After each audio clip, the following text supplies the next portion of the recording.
time of the week again. Welcome to Dispute Sports. Thanks for tuning in, everybody, and listening however you are. I'm your host, Kyle Neumann, live from Bowling Green, Kentucky, joined by my good friend and co-host, Rhett Hensley, live from Bloomington, Indiana. Today, we will recap the McGregor and Mayweather fight, discuss Week 3 headlines and news from the NFL Preseason, and chat about the Kyrie Irving-Isaiah Thomas Trade. Good afternoon, Rhett Hensley. How are you doing today? Oh, I'm doing great. Got off work a little while ago and, just hanging out, chilling, and gonna hopefully watch some sports today. What about you, Kyle? Well, I'm doing wonderful, and I'm glad that you are doing good. I am off work today, and I am looking forward to some sports tonight, too. Shout out to the hometown Bloomington getting to host College Game Day Yes, sir. tonight to kick the college football season off against number 2 Ohio State. How's I that was been, buddy? driving. I was driving from Target back home, and I went through IU, which it was a stupid mistake. I'll tell you what, Kmart is so far away from the stadium. They are taking people in buses from Kmart parking lot to the stadium. It is crazy. This place is sold out, and I'll tell you what, there are a lot of Ohio State fans. We will probably see the whole stadium filled with Ohio State. Oh yeah, that's usually what happens. It's perfect for the nationally televised Memorial Stadium, and the TV broadcasting companies get their nice shots of the sold out Memorial Stadium because of the same red and white colors of Ohio State. Makes it look nice and full every time they play. But no, in all seriousness, it is a great opportunity for IU and Bloomington, the biggest game in 50 years for IU. Lee Corso makes his return, former IU coach, legend on College Game Day. It'll be exciting. I wish I could be there for it. I wanted to go, but I will be watching Game Day and that game tonight and rooting on IU. So go Hoosiers. Shout out to that. I also, before we get started with the McGregor-Mayweather fight, I do want to mention the Hurricane Harvey situation. Thoughts and prayers out to everybody in Texas that's dealing with that terrible, terrible hurricane and tragedy. If you can, I just did mine today, a donation on redcross.org. Something as little as $10. Every bit helps, but I just wanted to shout out to Texas and that Yes, situation. sir. Hopefully they get that recovered over there and get back on track as soon as possible. Yep, absolutely. All right, Rhett, let's get into this loaded show today with three different sports that we're talking about. We're starting with boxing, and we're talking about the highly anticipated Mayweather-McGregor fight that took place this past Saturday night in Las Vegas, and it was a great fight. Oh, A phenomenal. fight that I was able to watch at Lake Cumberland, Grider Hill Dock, on the dock. Shout out to Derek Kirby. Kirby providing that nice satellite connection, TVs on the dock. First pay-per-view fight, I'll admit, right, that I've ever seen on Showtime. And it was Yeah, well worth it. And we had a nice crowd there, pumped from the get-go. It as fitting as all the anticipation was for the fight, that the fight ended up being delayed slightly because of pay-per-view outages. Uh, which was a huge, huge problem. And it still is a problem, and they have lawsuits right now going on because of that. yeah, and when I heard about that, I was like, oh man, I got that update. You've got to be kidding me. Of I would course, have something lost would. if that Yeah, would have happened to our fixed. It's TV. fixed. No, no. I mean, that's everyone starts wondering. No, but it was a great fight that took place, and well, Rhett, the decision to fight Floyd Mayweather from Conor McGregor did not pay off Are because you he sure? did not win the fight.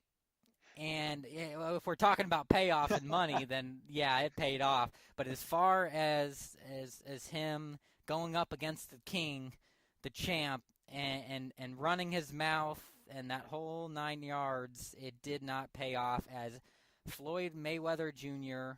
remained undefeated in his boxing career, knocking out Conor McGregor by technical knockout in the 10th round. And we'll go through the stats, but he got the victory, and it was just like I predicted, Rhett.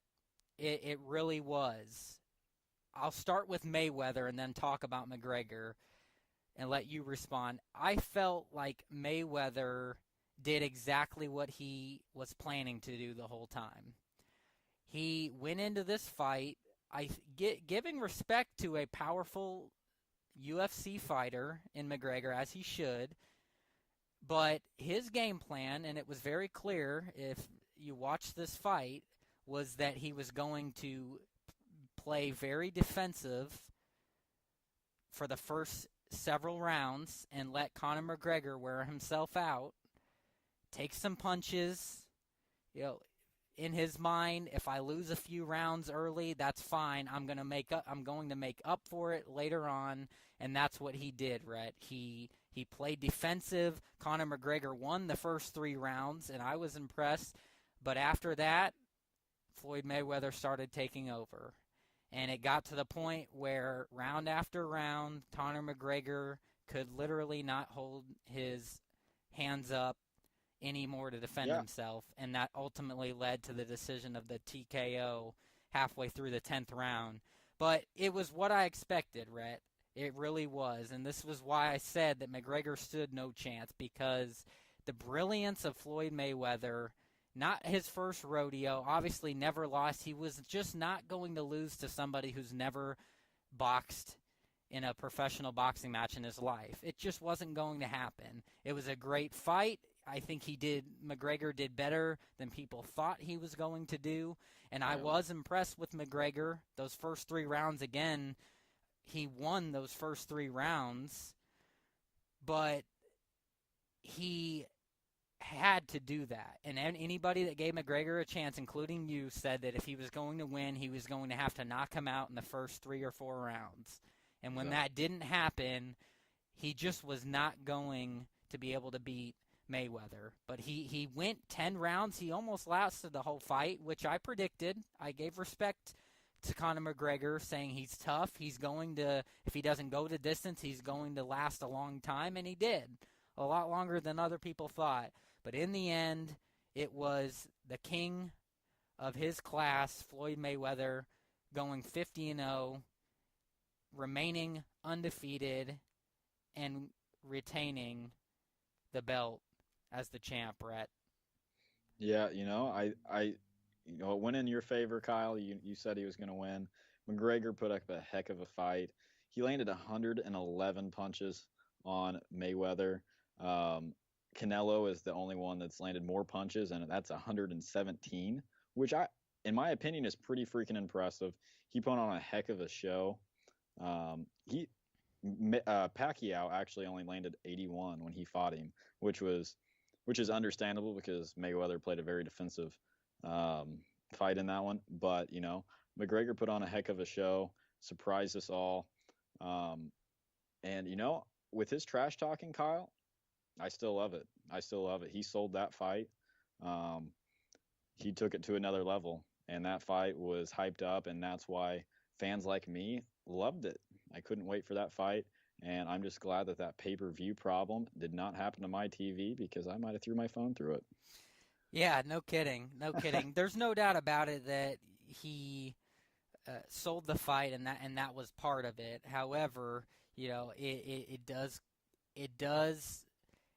look bad when you run your mouth and you can't back it up. And that's one thing, Kyle.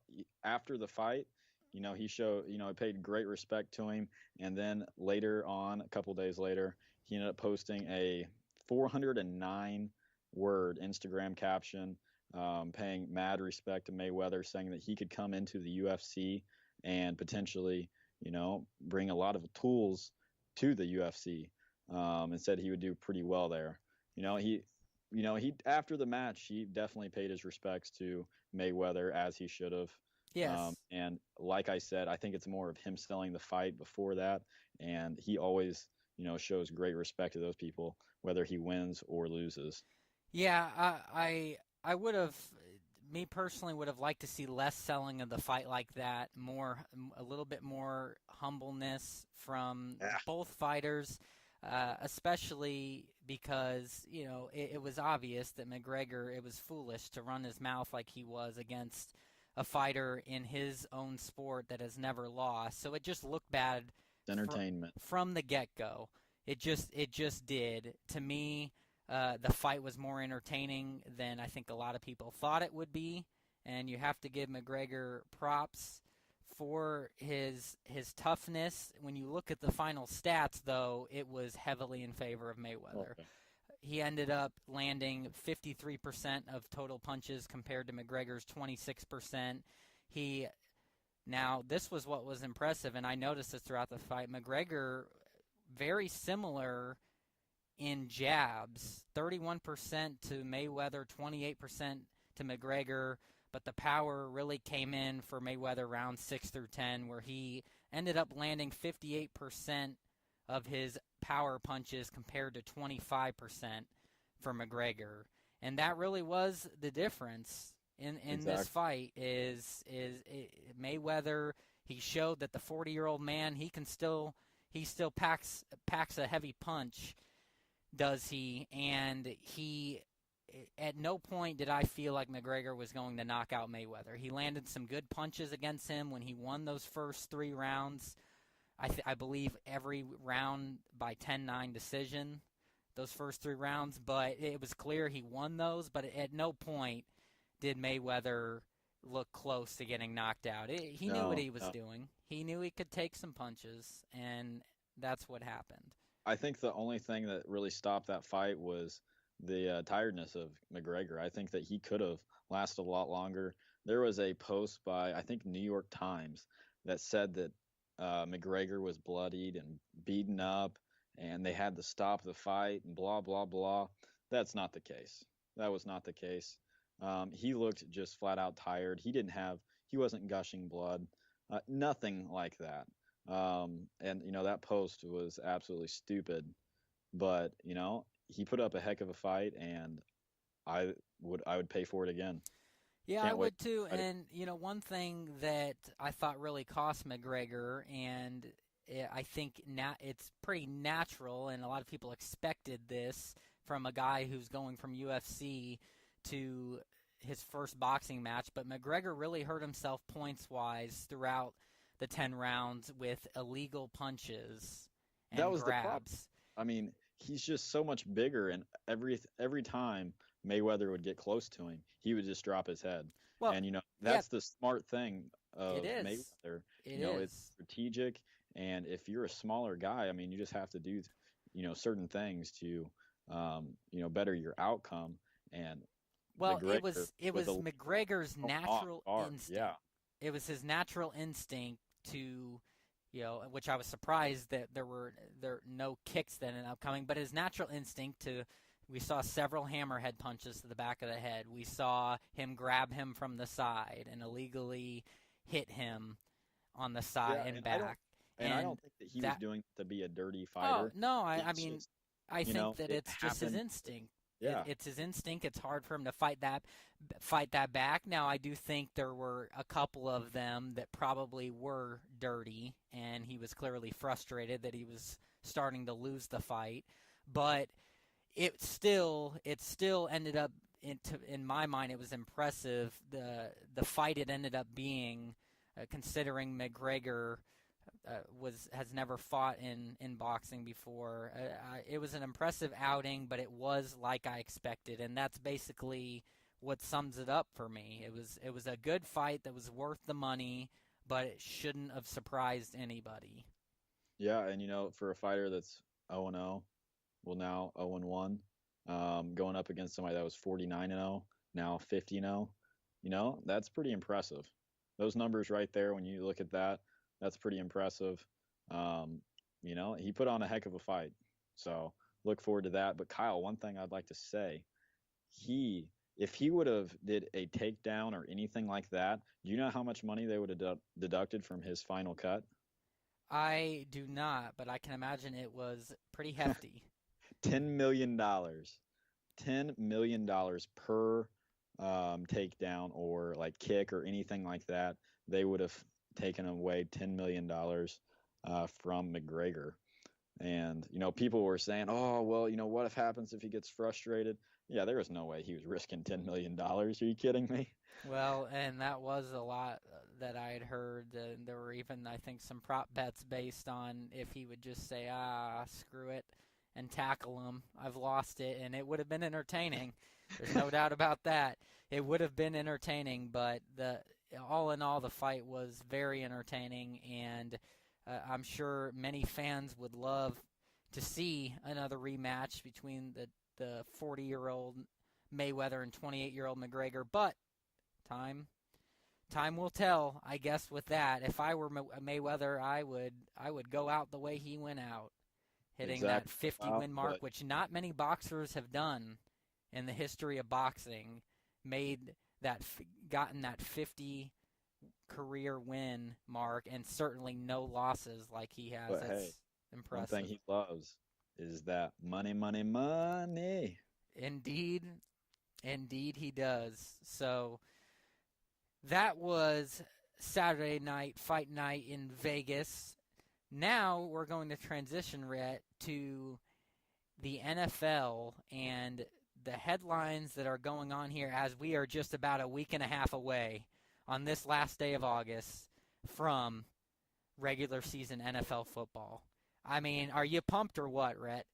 Oh, yeah, I can't wait for it to start, man. It is great, and a lot's gone on in the preseason. Week 3 just concluded. Week 4 will start tonight as the final preseason games will conclude.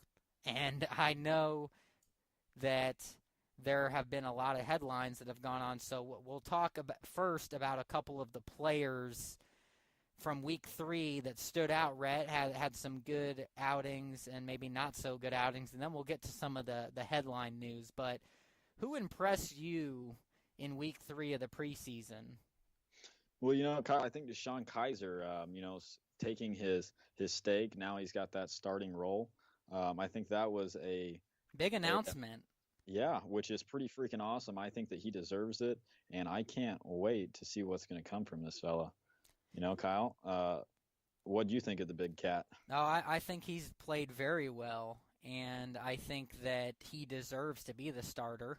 I've said it from the beginning. I thought Brock Osweiler has been way overpaid, and that he is very overrated. Yeah, I mean, whatever. It's ridiculously too much for him, and it was a classic example of a quarterback who had a pretty good season that first year and in Denver, and everybody bought into it, and he petered off. And that's kind of the story with him. I think that the Browns are in very good hands with the young Kaiser. They need youth in that organization. That's what it's going to take to turn it around. And yeah, being Kaiser, has continued to play well for the Cleveland Browns in the preseason, and for Cleveland last week getting that 13-9 win, it was a good game for Winston, a lot better than Kaiser. Could have been better for both. Kaiser didn't really play well in that game, but yeah, it still was a big statement from Brown's head coach to name him the starter. So that stood out to me. But yeah, I really look at. Yeah, and he totally deserved it. Like you said, Brock Osweiler just gets paid way too much. And, like I said before, the Browns really can't go down. They can only go up. No, there's no doubt about that. I take away, I want to go back to the Bears. This is who I want to talk about week 3. Team that's looked very good in the preseason. a game that Mike Glennon absolutely had to play well in if he was going to have any chance of holding on by the hair of his chinny chin chin to that starting job come week 1 over Mitchell Trubisky, and he played well, did Mike Glennon. He went 11 for 18 for 134 yards, had a touchdown, no interceptions. That was good for a 102.5 quarterback rating. He looked good. However, Rhett, to me, he did not win the starting job with that performance because Mitchell Trubisky played well behind him. He came in and went 10 for 15 for 128 yards, 1 touchdown, no interceptions, and had a better quarterback rating at 115.4.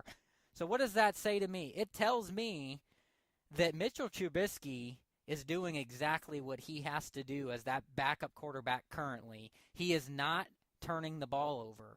He is playing consistent. He adds that element to the Bears that Glennon doesn't, and that's the scrambling ability. And I'm telling you, Rhett, it was named that Mitchell Trubisky was named by John Fox the starter for the final preseason game tonight for the Bears against the Browns. If Trubisky plays well in this game, I don't think Glennon secured that starting job. And if he does start, I think he is on the shortest leash ever, and the first mistake he makes, he ends up being called, and it's Trubisky's time. Very, very good performances from the Bears quarterbacks in Week 3 against the Titans.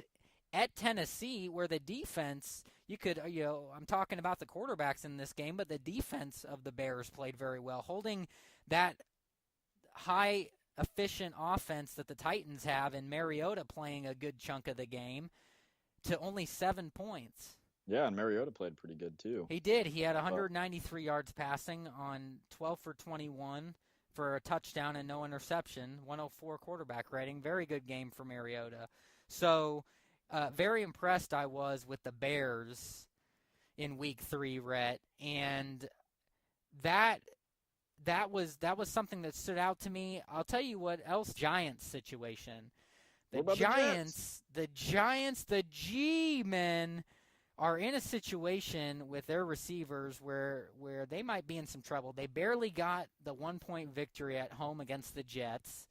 Brandon Marshall, who I said was key for the key addition for the Giants to beat your Cowboys in that division, has not looked in sync with this offense. I'm concerned a bit about the Giants. Sitting here in my Cowboys hat, smiling ear to ear. But, the Giants, Eli Manning came in. He had 1 interception in a preseason game. He went 7 for 14 with 121 yards. I think the standout from that game is actually going to be Bryce Petty for me. He had 250 yards with 3 touchdowns, 15 of 18. Not a bad game. Not at all. Especially, he might have exposed some things going on with that Giants defense.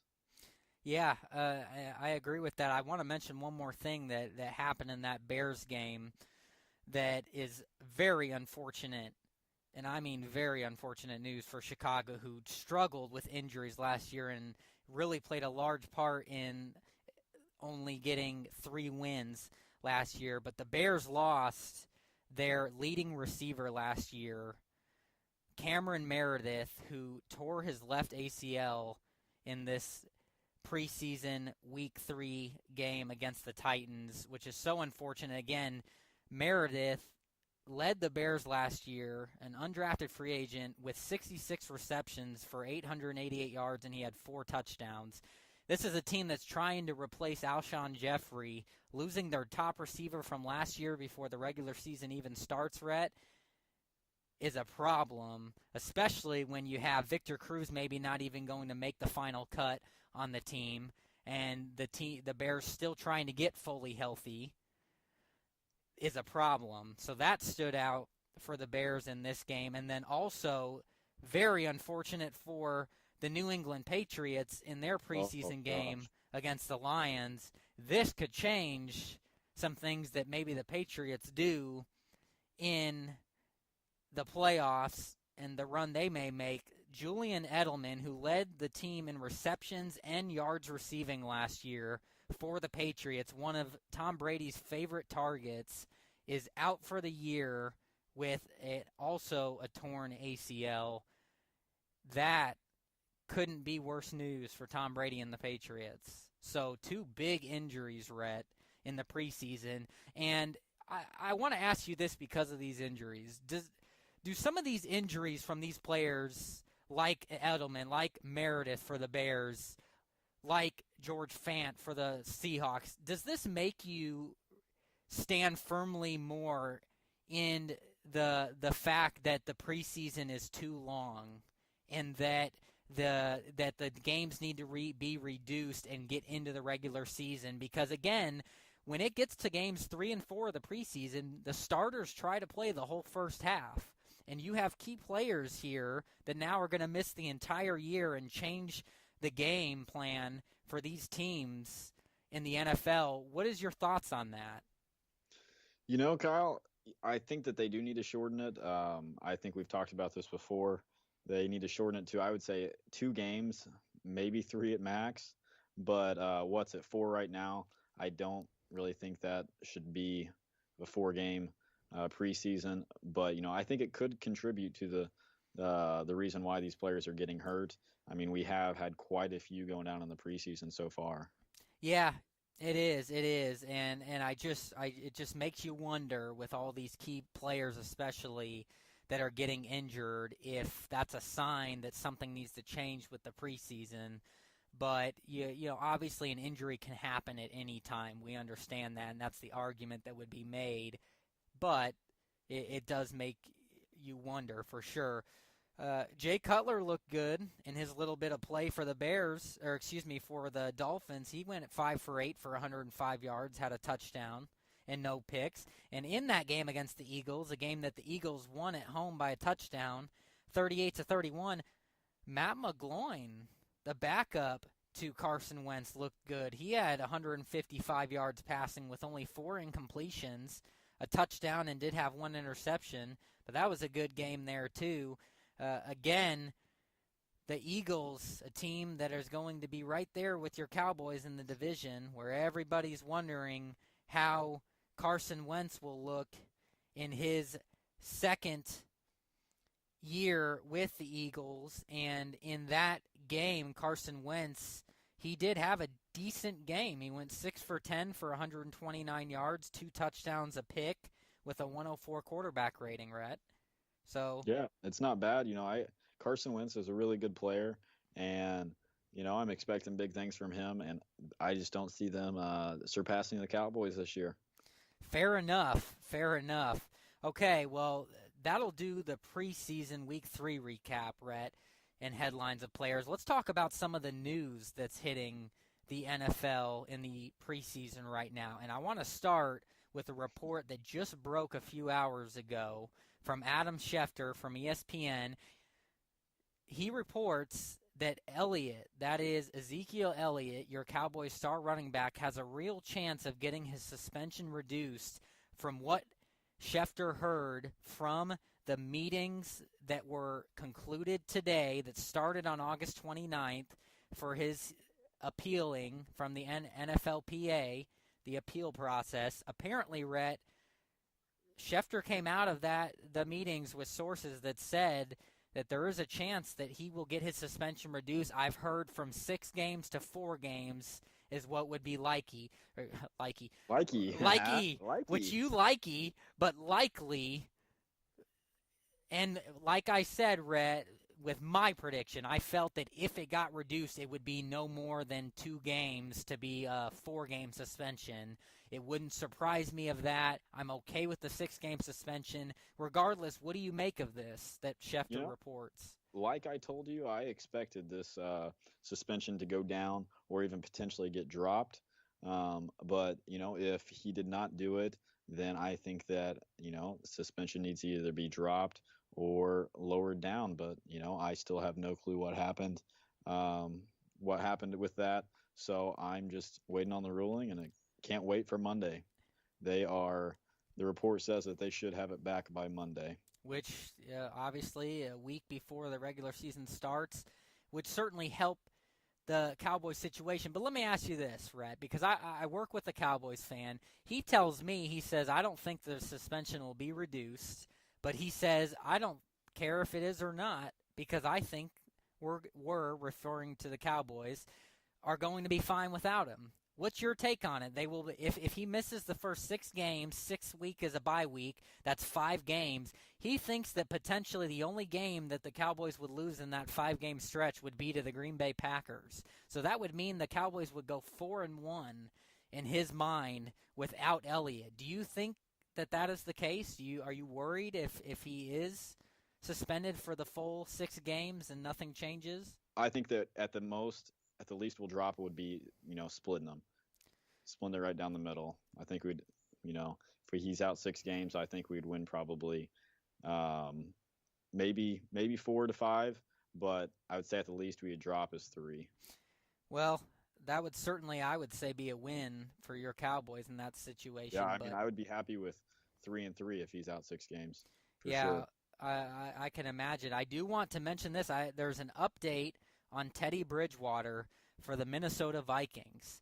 So a year later, over a year after his horrific knee injuries, he tweeted that he is recovering well, and Coach Mike Zimmer addressed Bridgewater's rehabilitation during the team's final media availability of the preseason. He said the quarterback is progressing well. Bridgewater is expected to start the 2017 season on the physically unable to perform list, and he would be eligible to return to the active roster after 6 weeks. So that would mean that if he is on progress like the reports say he is, that he could potentially end up finding time this season for the Vikings, maybe making the second half of the season. Just remarkable. What do you make of this news? I think that's awesome. It was a terrible thing when he went down, and hopefully he can get back out there and finish out the rest of the season.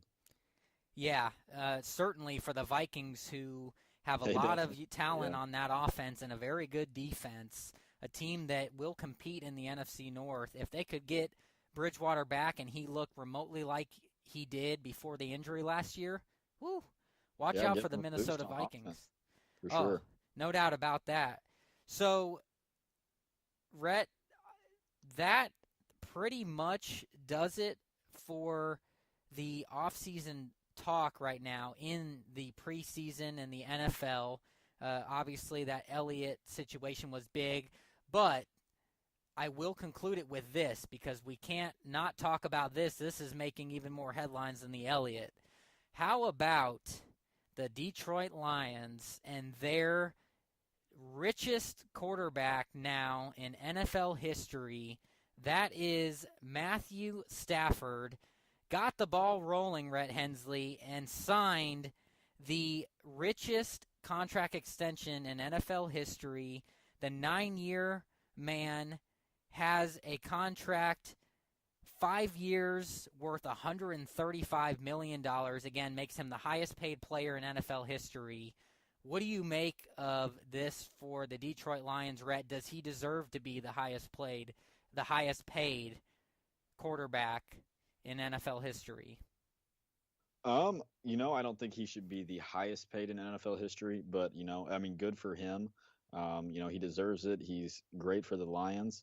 Last year he finished with a 93.3 QB rating. I mean, he's a good quarterback for sure, but should he be making more than, let's say, an Andrew Luck or a Derek Carr? I don't know. It's questionable, but good for him, and run with that money for sure. He is a huge asset for the Detroit Lions. So if they felt that was necessary, then run with it. Let me tell you why I disagree with you, Rhett Hensley. Matthew Stafford holds franchise records for passing yards at 30,303, completions 2,634, attempts 4,285, and touchdowns 187. and he has a career average of 78 passing yards per game.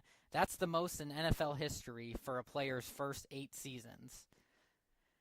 The one thing with Stafford, yeah, you mentioned the QBR last year. Stafford has made made the Pro Bowl back in 2014. He hasn't missed a game since 2011, and he's led them to 3 postseason berths in that span since 2011, and a team who has had a lot happen to them since he arrived there. That's a large reason in my mind why he does deserve it, and I thought about it for a while because that's a lot of money for someone who hasn't won a playoff game. However, it's also about what is put around Matthew Stafford. But the fact that he has led the league in all of those categories and in that franchise the first 8 years into the season, I don't know how you could say he doesn't deserve to be the highest paid player. Tell me a player who deserves to be paid more than him.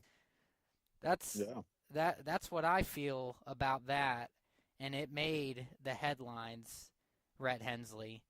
So he deserved that money. It's a lot of money, but if he is that valuable to the Detroit Lions, then by all means throw that money on him and put good pieces around him, and he will play perfect. He's a great player, and like I said, if they want to pay him that, then go right ahead, because that just shows how valuable he is to that association.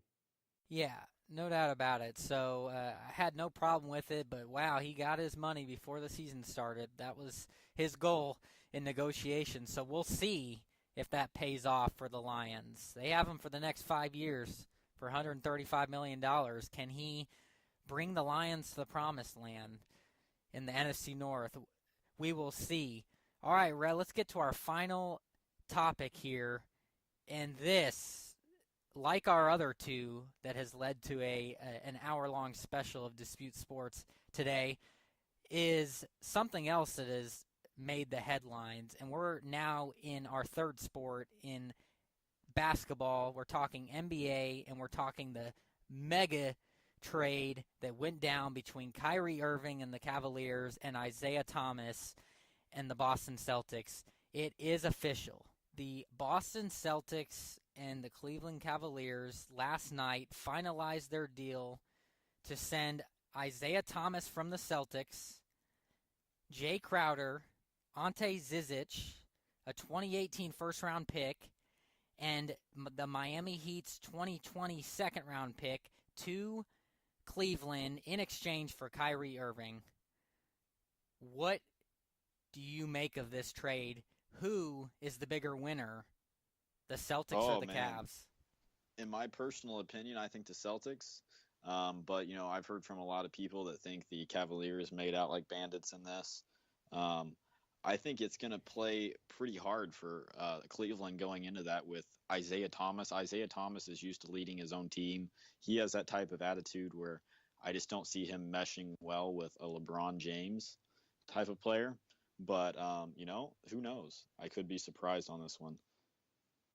Yeah, well, first of all, my thoughts on this whole thing was, wow, when it came out over a week ago on August 22nd that this trade was going to happen, I initially thought, wow, Cleveland's a big winner here.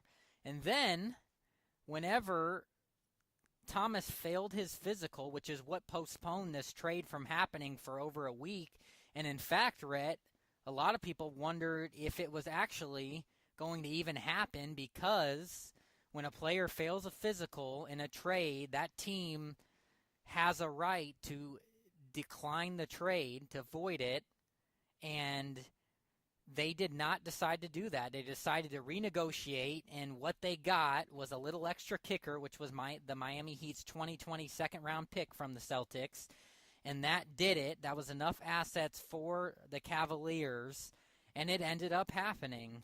And here's my thoughts on this, Rhett. I changed from the Celtics, I changed from the Cavs being the big winner in this deal to the Celtics being the big winner. The Celtics get Kyrie Irving, and that's all they need in this. And they lost a couple key role players, but here's what the Cavs gained. A center in Zizic that doesn't really matter because he won't even be the backup center. They gain a player in Jay Crowder who is a good role player, will not start for the Cavs, will come off the bench like every other player for that team and contribute. And they get a first-round pick, which is good. The Cavs, that'll keep them young, and they get a second-round pick in a few years. But the Celtics really improved themselves by getting Kyrie Irving. You add that to Gordon Hayward already. They have Al Horford. They have a bunch of young talent and a whole bunch of first-round picks in the future. The Boston clearly is the team that is the next in line to get the baton from the Cavaliers in the East. And Isaiah Thomas, it concerns me, Rhett, about this hip injury that he sustained in the playoffs last year. It's why he failed his physical. He probably will not be ready to start the season from everything I am hearing. And with that, how much does this trade help the Cavaliers? If anything, this does good for LeBron James and his situation with his future in Cleveland next year, in my mind, really shakes things up to where now LeBron James may want to decide to stay put in Cleveland and go after the Celtics and say, you know what, we're not going anywhere. We'll bring in some more players to replace Irving if Thomas can't stay healthy because he's getting up there in age. Obviously, we know what Isaiah Thomas can bring, okay? But I don't think there's any doubt that Kyrie Irving is a better point guard than Isaiah Thomas. And I think that the Celtics in the youth of Kyrie Irving in his prime right now are getting the better end of this deal, Rhett Hensley. Yeah, I think that the Celtics are also. Kyrie Irving is a phenomenal player, and I think that's really going to hurt the Cavaliers quite a bit by gaining Isaiah Thomas.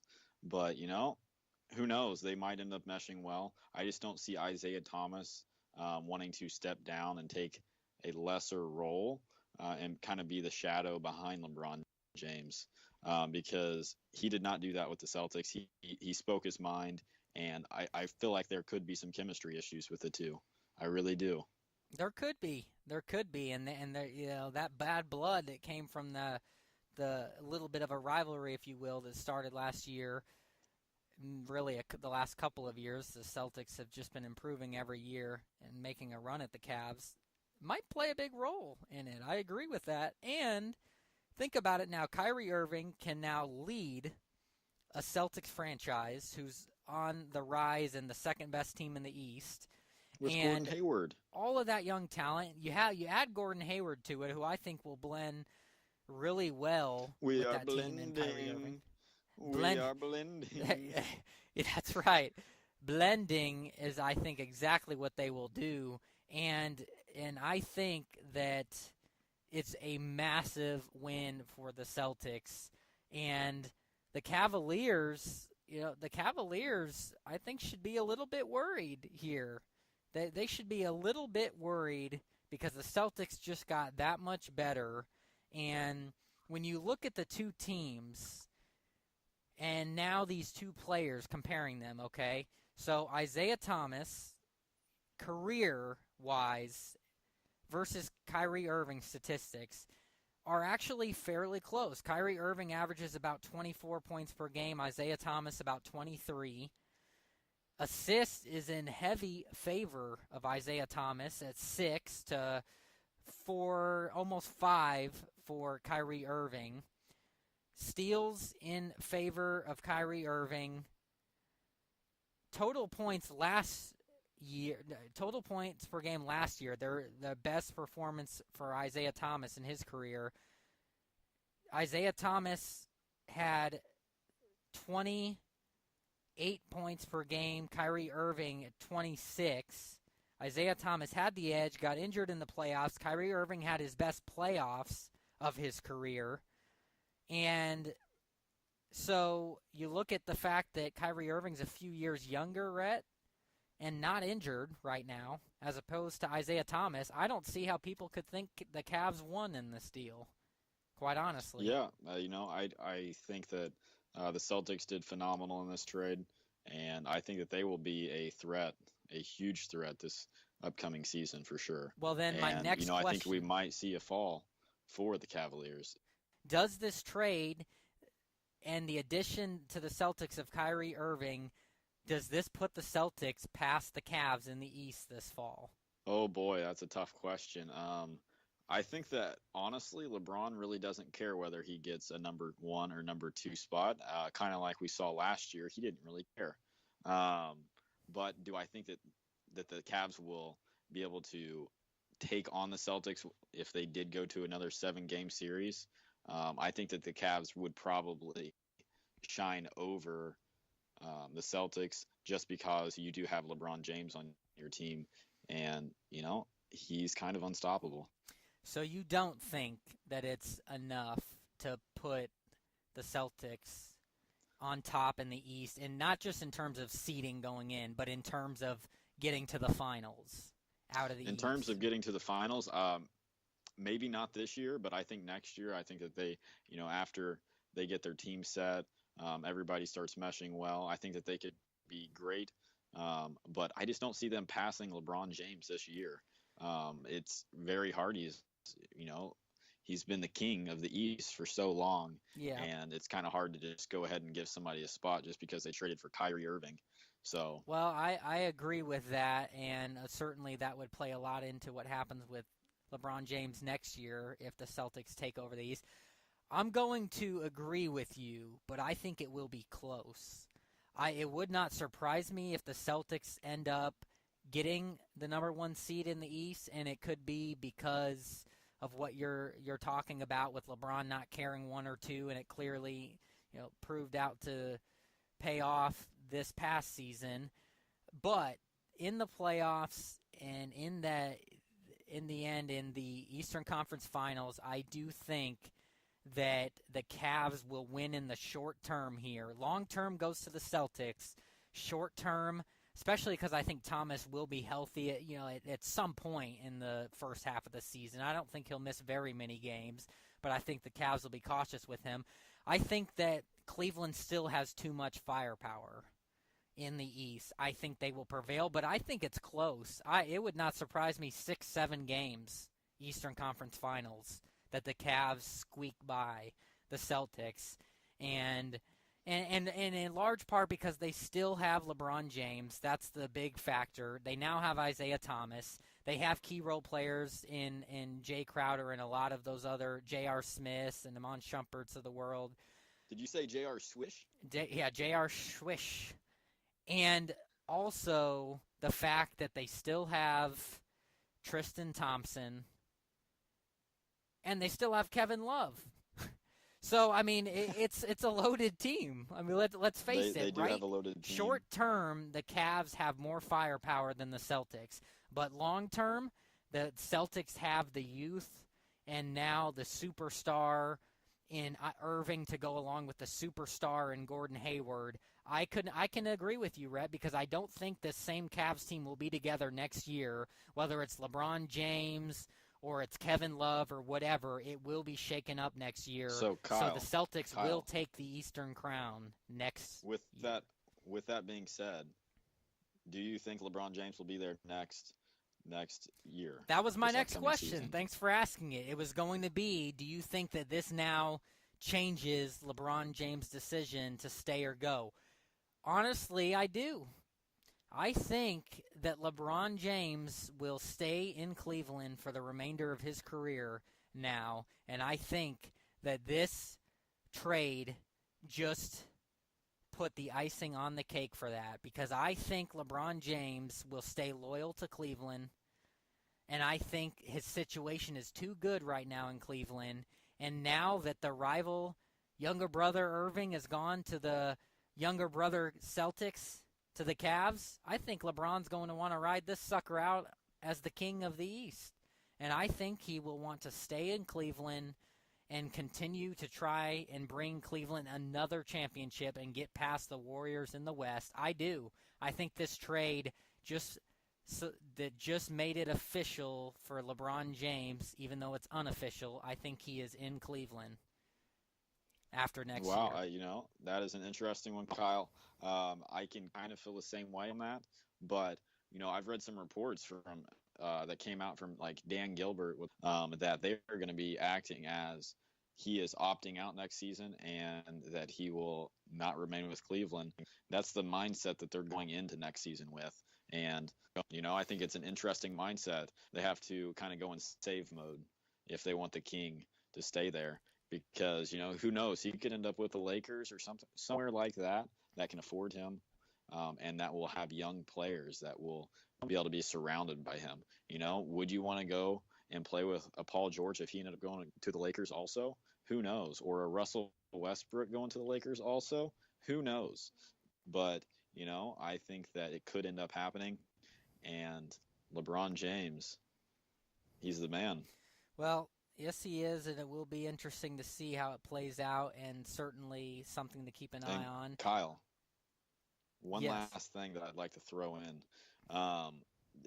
Report just came out, just because I said the Lakers, that they assessed a $500,000 fine to the Lakers for communicating with Paul George's representatives while he's still under contract with the Pacers. I was going to bring that up and certainly was going to maybe discuss it on a future show, but the time is now, right? Why not? Yeah, it is a shocking report, and it is. Was it enough? Enough to, I think, make it now not where Paul George will be going next year. You think that he will not go there because of this? He will not go to Los Angeles. He will not be a Los Angeles Laker in 2018, 2019. All right. That's an interesting one, Kyle. That is my prediction. And I'll tell you what, the Lakers got lucky that this was the only bit of a penalty that they got. Yeah, it sounds like they got off easy. They got off very easy because they very well could have had a trade involving Paul George not be allowed ever. Yeah, blocked. Blocked is the right word. A blocked trade from Paul George because of essentially cheating against NBA's basically what they policies. did from Kobe and Chris Paul, that trade not a couple years ago, but a while back, bringing in Chris Paul to the Lakers to play along Kobe Bryant. How they blocked that trade, something like that. It's kind of crazy to think that they were communicating, but Magic kind of taunted it around, and it sounds like they just gave him a slap on the wrist, which I don't really like. Yeah, I don't either, and so it will be something to keep an eye on because it will be in the headlines. Mark my word. But that will do the NBA talk for this show. And before we say sayonara, we have to end it with a tradition. That is right. No disputing. That's our random fact segment. You go ahead and kick off. No disputing today, Rhett. Mine's going to be on an NFL topic. There have been games played on every day of the week in the modern NFL. The one Tuesday game that was delayed due to Pennsylvania blizzard, the single Wednesday game was because the NFL moved the Washington and New York game Thursday night's opener so it wouldn't overlap with John McCain's speech at a Republican convention. The Friday games were either Christmas or New Year's related, with at least one of those Kansas City and Miami matchups in 2005 occurring after being moved up a few days because of a hurricane forecast. Now, have we heard of a hurricane forecast delaying a game or canceling a game? Yes, we have.